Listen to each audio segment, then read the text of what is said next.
Bom dia, Cláudia Bezerra. Bom dia aos seus convidados especiais. Toda quinta-feira, Cláudia Bezerra vem com um tema importante aí para nossa sociedade, discutindo temas, né, relacionados à saúde. Hoje você vem falar de uma conquista, né, Cláudia? Uma conquista para o nosso Piauí e destaque nacional. Olha só, mas antes eu gostaria de dizer que o Ministério da Educação, através do Instituto de Estudos e Pesquisas Anísio Teixeira, lançou o Guia de Redação para quem vai participar das provas do Enem, que esse ano acontecem dia 26 e 27 de outubro. A publicação usou como exemplo 2 redações do Piauí que receberam nota máxima. O guia também foi criado porque no ano passado 2 redações onde os participantes introduziram nas suas dissertações textos como receita de macarrão e até hino de futebol foram considerados como notas razoáveis. Então eles teriam que fazer realmente alguma coisa e a partir de agora quem não seguir as notas, quem não seguir os critérios estabelecidos pelo guia da redação ou não fizer uma boa redação, terá suas provas anuladas. Nós vamos conversar então com a professora de redação Vanessa Soares e o Pedro Igor, que foi um dos alunos que tirou nota 1000 na redação esse ano. Bom dia. Bom dia. Professora, o guia vai estabelecer de fato as regras rígidas para a redação deste ano. Nós tivemos o ano passado alguns problemas muito graves detectados, como as 2 redações, uma que foi receita de um macarrão, onde o próprio candidato mostrava como se fazia um macarrão.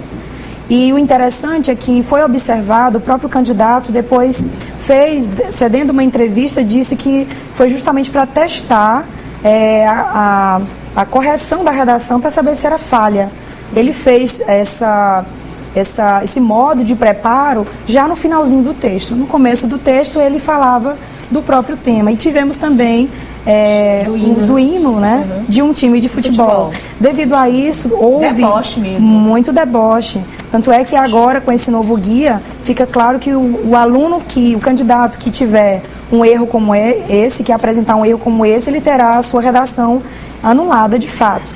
E outras mudanças também que nós pudemos perceber, como foi a questão dos erros ortográficos, que muitos alunos candidatos que tiraram nota 1000 na redação ano passado, apresentaram erros gravíssimos de ortografia, que serão agora penalizados, não tirarão mais nota 1000.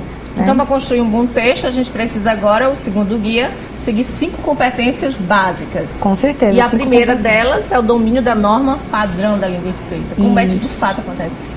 O domínio da norma padrão é o aluno, ele seguir a norma culta à risca, quanto à ortografia, quanto à acentuação gráfica, quanto aos sinais de pontuação, colocação pronominal. Tudo isso ele deve seguir à risca, como manda mesmo a gramática, as aulas de língua portuguesa. E lembrando que o guia apresentou recentemente que uma infração da norma culta de ortografia grave pode ser descontada até 40 pontos na grade de correção. Cada competência varia de 0 a 200 pontos. Como são 5 competências, para o aluno tirar 1000 pontos, então ele tem que ser bom em todas elas, todas as 5. A segunda competência seria a compreensão da proposta.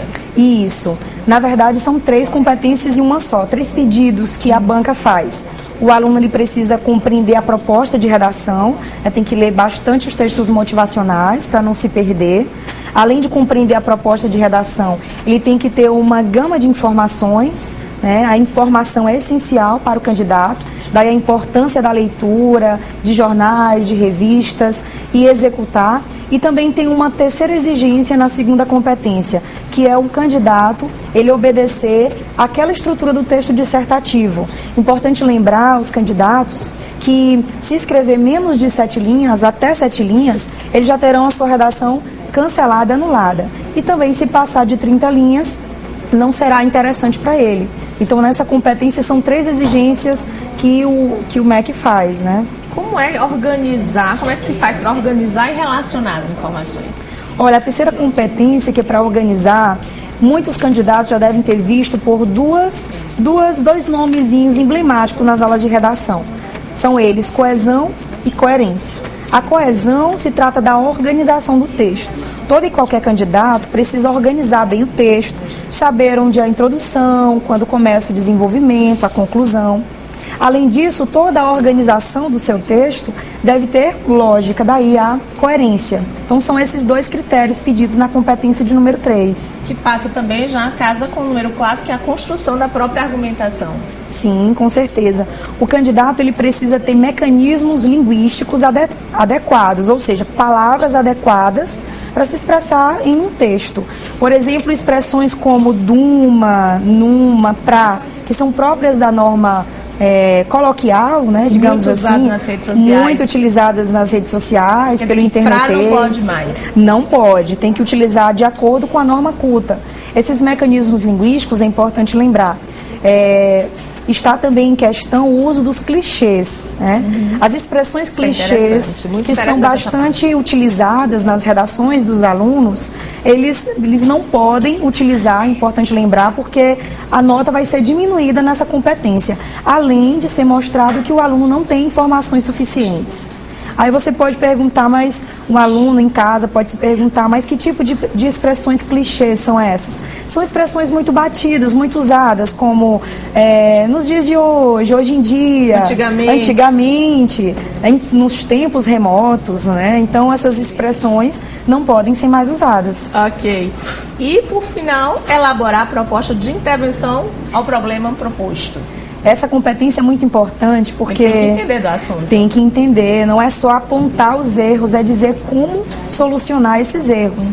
Importante lembrar que um tema que muitos candidatos devem estar se perguntando sobre as manifestações que trouxeram aí vários questionamentos sociais, como melhorias na educação, na saúde, no transporte, né? E aí se perguntaram essa questão do uso, né, das intervenções, que tipo de intervenção? Então, lembrar o candidato que essa competência é uma competência bastante exigida pelos vestibulares, mas o Enem ele tem um diferencial. Diferente dos outros vestibulares, o Enem ele cobra isso de fato. E apresentar as propostas é essencial, porque, lembrando, cada competência é de 0 a 200 pontos. Quando o candidato deixa de mostrar essas propostas de intervenção, de cara ele perde 200 pontos, então ele só pode tirar até 800 pontos. Ele precisa bastante lembrar disso. Professora Vanessa, é uma prova de conhecimento, mas também de resistência física. Com certeza. Junto com a prova de redação, nós temos a prova de linguagem, códigos e suas tecnologias, que é a prova que vai medir o seu conhecimento linguístico. Então, assim, nessa prova, como nas outras, a cada questão um texto. É importante lembrar que o candidato, antes de fazer a prova de redação, ele tem também outras provas que são provas de resistência, de muita leitura. A prova do Enem é conhecida como uma prova complexa. Então, o indicado seria, por essa questão, o candidato fazer a prova de redação antes da prova de linguagem, código e suas tecnologias, até pelo cansaço da mente, né? Falando em candidato, gente, vamos então conversar com ele, Pedro Igor, que tirou nota 1000, é um dos alunos de nota 1000 do Enem esse ano, e foram 6 redações em todo o Brasil, 2 do Piauí, a gente tem um orgulho, então, de estar recebendo você aqui, Pedro. Dá uma dica pra gente, então, pra quem vai fazer o Enem esse ano, você fez primeiro as provas ou primeiro a redação? Com certeza, primeiro a redação. É? E aqui o conceito da minha professora. Ouviu o conceito dela? Então, na prova, como a professora falou mesmo, é um cansaço grande você ler muitos textos, né? E é importante, assim, para o candidato ele fazer alguns simulados, né? Para ele ter uma técnica para fazer a prova. Então, ele precisa saber a forma que ele vai se dar melhor. No meu caso, eu fiz a redação primeiro, né? Porque quando eu estou mais relaxado no começo da prova, para poder organizar melhor as ideias. E depois eu vou intercalando as provas. Por exemplo, tinha prova de linguagens e prova de matemática. E aí eu ia intercalando, respondia uma parte de linguagem, depois uma parte de matemática. Né, porque eu vi que nos simulados que eu fiz, dessa forma eu rendia mais para mim. Você se preparou muito bem para tirar a nota máxima, Com né, certeza. Pedro? Então vamos assim, é claro que o Enem não vai divulgar com antecedência, né, professor, qual será o tema desse ano, mas a gente já pode ter uma ideia aí do que pode vir, de como é que os alunos podem estar se preparando, ainda dá tempo. Quais temas, por exemplo, pode sair na redação desse ano? Esse ano eu acho que é muito rico em temas, porque principalmente das manifestações, né? Que ele pode cobrar algo no sentido como o governo deve se posicionar, né? Ou quais são as consequências dessas manifestações. E se você estiver atento, assistindo os jornais, revistas, né? Se atualizando, aí você vai saber organizar os seus argumentos, porque tem prós e contras dos dois lados. Então, interessante é treinar em tempo hábil, com certeza, fazendo a redação? O importante é você treinar mesmo. Vamos dar mais dica para o pessoal que está em casa, professora. Além das manifestações, o povo pode ler e escrever sobre o quê? Olha, no começo do ano nós tivemos muitos acontecimentos importantes. Lembrando, em janeiro, que nós tivemos a repercussão nacional e internacional, que foi o incêndio na Boate Kiss, né, em Santa Maria. Repercutiu nacional. Que isso reflete a questão dos órgãos de fiscalização na prevenção de acidentes. Além disso, nós tivemos também a visita da blogueira Ioane Sanches, cubana, que veio ao Brasil e trouxe à tona a ideia de se discutir a liberdade de expressão no Brasil, que nós temos desde a derrubada da ditadura militar. Tivemos também muitos temas, como já foi citado, da manifestação, mas tivemos um ano propício à questão da análise de como estão a situação de pessoas pobres, daí temas como água, temas seca, fome, miséria. Além disso, é importante destacar que esse ano o Brasil foi alvo de muitas críticas e alguns elogios em relação aos eventos sociais e corporativos que aconteceram, como, por exemplo, a Copa das Confederações, Jornada Mundial da Juventude, que fica aí a ideia de como será a Copa do Mundo no próximo ano, e as Olimpíadas. Fantástico. Então, Pedro, na verdade, não foi uma prova de memorização, na verdade, mais uma compreensão e raciocínio lógico. Com certeza. Você tem que ler muito, praticar a leitura e saber ler rápido, entendendo o texto, né? Praticar essas habilidades. E isso se faz através de simulados, né? Você tem que treinar bastante. Hoje você está fazendo medicina e a redação foi importante para você? Foi muito importante para mim, até porque se não fosse a redação, foi minha nota mais alta, né? Aí não aumentaria a minha média para poder passar para medicina. Então, agradeço demais a professora Vanessa por ter me dado as dicas e tal. Olha aí. Foi muito importante. Que belo exemplo, hein? Não é? Nossa, feliz demais. Não, e eu estava ali nos bastidores e perguntei para ele, Carla, Pedro, como foi você como aluno durante o ensino fundamental, médio? E ele disse para mim, eu fui um aluno mediano.